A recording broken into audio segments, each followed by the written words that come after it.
വർഷം 1998. ഫലസ്തീൻ പോരാട്ട പ്രസ്ഥാനത്തിന് ജന്മം നൽകിയ ഷഹീദ് അഹമ്മദ് യാസീൻ ഇസ്രായേൽ എന്ന അധിനിവേശ രാജ്യത്തിന്റെ ഭാവിയെക്കുറിച്ച് പറയുന്നു. ചോദ്യം: 1948 ഇസ്രായേൽ നിലവിൽ വന്നതിന് സാക്ഷിയായ വ്യക്തി എന്ന നിലയ്ക്ക് 50 വർഷം പിന്നിടുമ്പോൾ ഇസ്രായേലിന്റെ ഭാവിയെക്കുറിച്ച് താങ്കളുടെ വിലയിരുത്തൽ എന്താണ്?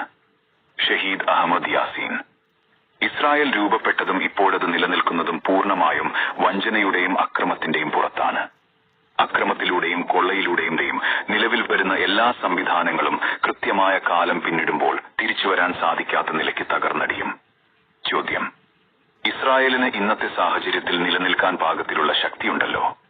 ഷഹീദ് അഹമ്മദ് യാസീൻ: ശക്തി എപ്പോഴും ഒരു വശത്ത് മാത്രമായി നിലനിൽക്കില്ല.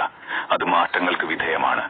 ഒരു കുട്ടി ജനിക്കുന്നു, ശൈശവം പിന്നിട്ട് ബാല്യത്തിലേക്കും, പിന്നെ കൗമാരത്തിലേക്കും, പിന്നെ യുവത്വത്തിലേക്കും, ശേഷം മധ്യവയസ്സും കഴിഞ്ഞ് വാർദ്ധക്യത്തിലേക്ക് പ്രവേശിക്കുന്നു, ഒടുവിൽ അനിവാര്യമായ അവസാനം. അതുപോലെ തന്നെയാണ് സാമ്രാജ്യങ്ങളുടെ അവസ്ഥയും. പല അനുകൂല സാഹചര്യങ്ങളും ഉപയോഗപ്പെടുത്തി സാമ്രാജ്യങ്ങൾ രൂപപ്പെടും. പക്ഷെ കൃത്യമായ കാലം പിന്നിടുമ്പോൾ ആ സാമ്രാജ്യങ്ങൾ അവസാനിക്കുകയും ചെയ്യും. ചോദ്യം: ഇസ്രായേൽ ഇപ്പോൾ ഏത് ഘട്ടത്തിലാണ്? ഷഹീദ് അഹമ്മദ് യാസീൻ: ഇൻഷാ അല്ലാഹ് ഇസ്രായേലിന്റെ സുവർണകാലം അവസാനിച്ചിരിക്കുന്നു.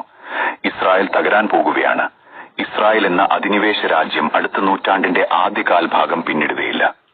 കൃത്യമായി പറഞ്ഞാൽ 2027 ഇസ്രായേലിലെ അധിനിവേശ ചതിയന്മാർ ഭൂമുഖത്തു കാണുകയില്ല. ചോദ്യം: എന്തുകൊണ്ട് ഈ തീയതി? ഷഹീദ് അഹമ്മദ് യാസീൻ: കേവലം ഭൗതിക സാഹചര്യങ്ങൾ മാത്രം അടിസ്ഥാനമാക്കിയല്ല എന്റെ വിലയിരുത്തൽ. ഞാൻ ഖുർആനിലും പ്രവാചക വചനങ്ങളിലും വിശ്വസിക്കുന്നു. ഖുർആൻ പറയുന്നു, ഓരോ 40 വർഷമാവുമ്പോഴും ജനറേഷൻ വ്യതിയാനപ്പെട്ടുകൊണ്ടേയിരിക്കും. ഫലസ്തീൻ വിമോചന പോരാട്ടത്തിലേക്ക് വന്നാൽ ആദ്യത്തെ 40 ഫലസ്തീൻ ജനതയ്ക്ക് പൂർണ്ണമായും ദുരന്ത ജീവിതമായിരുന്നു. പക്ഷെ രണ്ടാമത്തെ 40 ഫലസ്തീനികൾ ഉയർത്തെഴുന്നേൽക്കാൻ തുടങ്ങി. മൂന്നാമത്തെ 40 ഇസ്രായേലിന്റെ അവസാനമാകും, ഇൻഷാ അല്ലാഹ്.